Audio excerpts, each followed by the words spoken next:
Hello friends, welcome to my YouTube channel. आज इस particular video में जो हमने प्रीवियस वीडियो डिस्कस किया था डिफरेंट टाइप ऑफ एरियाज़ का, like wise plot area, plinth area, carpet area, floor area, circulation area, floor area ratio, उसी video के कंटिन्यूएशन में मैं डिस्कस कर रहा हूँ उन पर्टिकुलर एरियाज़ के न्यूमेरिकल्स को, जो कि आपके एसएससी जेईई के एग्ज़ाम्स के लिए काफ़ी ज़्यादा इंपॉर्टेंट हैं। तो हमारा पहला न्यूमेरिकल है, plan of a building is in the form of square with central line dimension of outer wall edge 14.7 by 14.7 metre. Calculate the plinth area and हम लोग इसका फ्लोर एरिया भी निकाल लेंगे if thickness of wall in super structure is 30 centimetre.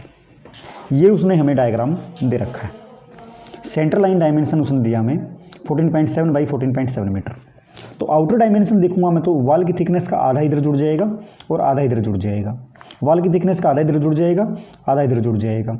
और अगर मैं inner dimension की बात करूंगा तो हमारा 14.7 माइनस 0.3 माइनस 0.3 डायरेक्ट आपका घट जाएगा। तो कैसे है सॉल्यूशन देखिए इसका। अगर मैं इसके प्लिंथ एरिया की कैलकुलेशन करता हूँ, प्लिंथ एरिया की कैलकुलेशन करते हैं तो जो हमारा प्लिंथ एरिया होता है वो हमारा होता है आउटर डायमेंशन। दोनों वॉल्स का आउटर टू आउटर डायमेंशन होगा जो वो हमारी वैल्यू हो जाएगी। कैसे, ये लीजिए, ये हमारी स्क्वायर की फॉर्म में बिल्डिंग थी, ये हमारी स्क्वायर की फॉर्म में बिल्डिंग थी। सेंटर टू सेंटर डायमेंशन इस दीवार का उसने 14.7 मीटर दे रखा है और सेंटर टू सेंटर डायमेंशन इस दीवार का 14.7 मीटर दे रखा है। तो आउटर डायमेंशन कितना हो गया इधर, इसकी थिकनेस हमारी 0.3 मीटर है। हर एक वाल की थिकनेस हमारी 0.3 मीटर है, दिस वन। तो आउटर डायमेंशन इधर हो गया 14.7 प्लस, देखिए इसका मैं कैलकुलेट करता हूँ, 14.7 प्लस 0.3 का आधा इधर और 0.3 का आधा इधर, तो 0.3 एक जुड़ गया, दो बार जुड़ गया ना आधा। और इधर वाले डायमेंशन में भी 14.7 प्लस 0.3 का आधा, 0.3 का आधा, तो 14.7 प्लस 0.3, तो हमारी वैल्यू आ गई है 225 मीटर स्क्वायर। अगर मैं इसकी बात करता हूँ, ये हमारा कैसे आया, 0.3 का आधा प्लस 0.3 का आधा। सिमिलरली ये भी कैसे आया, 0.3 का हाफ और 0.3 का half.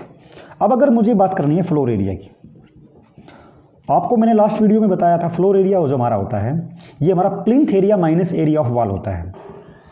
Plinth area minus area of walls, या फिर कह सकते हैं आप inner to inner area, inner dimension multiplied by inner dimension.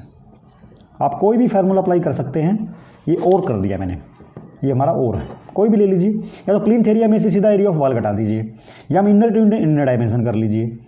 14.7 minus, अब ये इनर डायमेंशन निकालना है, ये देखिएगा कितना हुआ। अगर मैं 14.7 में से ये हमारी 0.3 का आधा इधर से घटा दूँ और 0.3 का आधा इधर से घटा दूँ तो माइनस 0.3 इनर डायमेंशन ये आ गया। सिमिलरली ये इनर डायमेंशन कितना होगा हमारा, ये भी हमारा इतना ही होगा। तो 14.7 माइनस 0.3 इंटू 14.7 माइनस 0.3, तो हमारी वैल्यू निकल के आई है, दैट इज़ 207.36 मीटर स्क्वायर। ये हमारा एक न्यूमेरिकल हो गया। हालांकि ये चीज़ पूछी नहीं थी, लेकिन फिर भी हम लोग क्योंकि न्यूमेरिकल की प्रैक्टिस कर रहे हैं तो इसलिए मैं ये ज़रूरी था निकालना, ये निकाला। आइए नेक्स्ट न्यूमेरिकल पे चलते हैं। हमारा नेक्स्ट क्वेश्चन है, plan of a building is in the form of a rectangle with central line dimension of outer walls as 10.3 into 15.3। Thickness of wall दे रखी है, पहले वाला न्यूमेरिकल जैसा ही है। Calculate its carpet area. अब कारपेट एरिया क्या होता है, बेसिकली इंटरमीडिएट कॉलम का जो एरिया होता है उसको हटा देते हैं। मतलब जो हमारा यूजेबल एरिया होता है, फ्लोर एरिया का usable area is called as carpet area. यहाँ पर इंटरमीडिएट कॉलम है नहीं, आप डायग्राम में देख रहे हैं, यहाँ पर कोई इंटरमीडिएट कॉलम है नहीं। इसका मतलब क्या है, फ्लोर एरिया ही इसका कारपेट एरिया होगा। Means plinth area minus area of wall बोल लो या इनर टू इनर डायमेंशन बोल लो, बात तो बराबर ही है। वही हमारा फ्लोर एरिया हो जाएगा, वही हमारा कारपेट एरिया हो रहा है, जिसके ऊपर हम कारपेट बिछा सके हैं। मेन बात वो, कारपेट किस पे बिछेगा, इतने एरिया पे बिछेगा, है ना। तो आइए इसकी कैलकुलेशन करते हैं। तो हमारा सेकंड न्यूमेरिकल का सॉल्यूशन है, कारपेट एरिया कह लो, और इस पार्टिकुलर न्यूमेरिकल में मैं इसको फ्लोर एरिया भी बोल सकता हूँ। हालांकि मेरा फ्लोर एरिया दो प्रकार का था, मैंने आपको बताया था, या तो कारपेट एरिया या तो सर्कुलेशन एरिया। अब इसमें कोई मूवमेंट नहीं दिखा रखी है, लाइक वे स्टेयर केस है या फिर कोई वरांडा वगैरह है, वो दिखा नहीं रखा है। तो कारपेट एरिया और फ्लोर एरिया यहाँ पर बराबर होगा। ये इसका मीनिंग ये नहीं कि हमेशा बराबर रहेगा, ये बात याद रखना है। तो इनर टू इनर डायमेंशन देख लीजिए, या फिर हमारा सेकंड फार्मूला है जो हमारा प्लिंथ एरिया होगा माइनस एरिया ऑफ वॉल्स कर लीजिए, कोई भी डायमेंशन ले लीजिए। उसने आउटर डायमेंशन दिया है 10.3 इंटू 15.3, एरिया ऑफ वॉल घटा देंगे 15.3 माइनस 0.3, है ना। वैल्यू हमारी आ जाती है निकल के, दैट इज 150 मीटर स्क्वायर। अगर इसी का मुझे प्लिंथ एरिया निकालना होगा तो कितना आएगा, देखिए 10.3 प्लस 0.3 इंटू 15.3 प्लस 0.3, जो भी हमारा आंसर आएगा फाइनल वैल्यू हो जाएगी, है ना। आइए थर्ड न्यूमेरिकल पे चलते हैं। तो हमारा थर्ड न्यूमेरिकल है covered area of a proposed building is 150 metre square, it includes rear court yard of 5 into 4 metre. आपको पता है भाई प्लिंथ एरिया में कोर्ट यार्ड एरिया का एरिया जो है वो इंक्लूड नहीं होता है। अगर prevailing plinth area rate for similar building is 1250 रुपये per metre square, calculate the cost. आइए हम लोगों को कॉस्ट निकालने के लिए प्लिंथ एरिया निकालना पड़ेगा।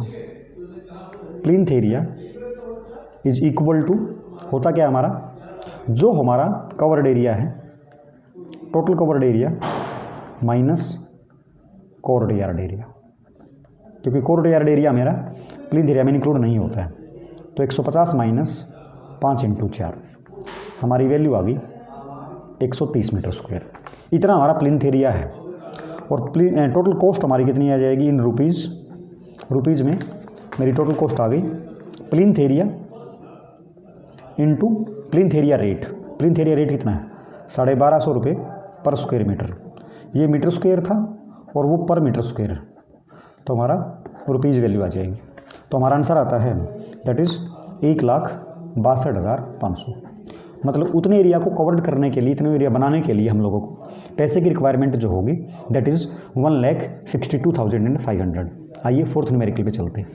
हमारा फोर्थ न्यूमेरिकल है calculate the preliminary estimate.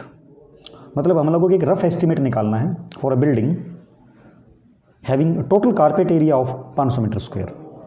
Extra provision as 10% of the carpet area is provided for walls and veranda. मतलब कहने का जो मेरा प्लिंथ एरिया आएगा वो मेरा कितना आएगा 10% ऑफ वॉल्स और वरांडा के लिए। और अब ये तो आपको पता है कि कारपेट एरिया में अगर मैं फ्लोर एरिया में अगर मैं वॉल्स का एरिया जोड़ दूंगा या फिर सर्कुलेशन एरिया भी जोड़ दूंगा तो मेरा वो क्या बन जाएगा, प्लिंथ एरिया बन जाएगा, है ना। तो plinth area is equal to carpet area plus carpet area का 10% ऑफ कारपेट एरिया जोड़ दिया तो मेरा प्लिंथ एरिया आ गया। तो वैल्यू इज 550 मीटर स्क्वायर। अब प्रिलिमिनरी एस्टिमेट देना है, रफ कॉस्ट देनी है, रफ कॉस्ट निकाल के देनी है। 550 मीटर स्क्वायर एरिया है और 1 मीटर स्क्वायर का रेट है हमारा 1200 रुपये पर मीटर स्क्वायर। तो वैल्यू मेरी आ गई है that is 66,000 rupees, 66,000 rupees only हमारा ये आंसर आ गया। ठीक है ना। आइए नेक्स्ट न्यूमेरिकल पे चलते हैं। ये हमारा कैलकुलेशन मिस्टेक हो गया, 550 गुना 1200 रेट करूँगा मैं, तो इट इज़ 6,60,000। तो ये हमारा 66,000 की बजाय ये हमारा 6,60,000 रुपीज़ है। It was my mistake, sorry. Next, calculate the approximate estimate of a 4 storey building. Number of storey कितना है जी, number of storeys 4। Total plinth area is 300 metre square per floor. एक फ्लोर का 300 मीटर एरिया है, मतलब plinth area per floor is 300 metre square और height of floor is 3 metre. Height of floor is 3 metre. Cubical content rate 2000 per metre cube है, 2000 रुपये per metre cube cubical content rate है। और 10% contractor का profit भी जोड़ना total cost में। 10% contractor का प्रॉफिट भी जोड़ना है, तो सबसे पहले हम लोगों को क्यूबिकल कंटेंट निकालना पड़ेगा, है ना। क्यूबिकल कंटेंट देखिएगा, 4 स्टोरी हैं और हर एक फ्लोर की हाइट 3 मीटर है, सही है ना।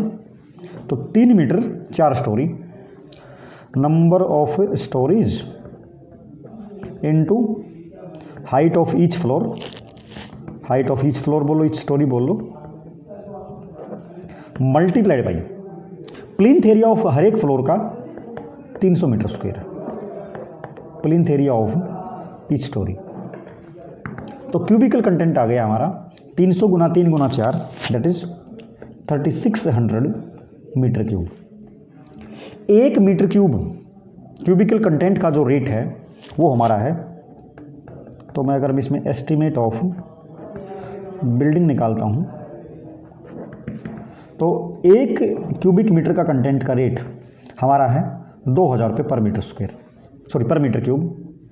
और इसमें हम लोगों को 10% कॉन्ट्रैक्टर का प्रॉफिट भी जोड़ना है, तो 10% पहले इसमें टोटल एस्टिमेट लिख लेते हैं। तो 3600 गुना 2 दैट इज 7,20,000, 7,20,000।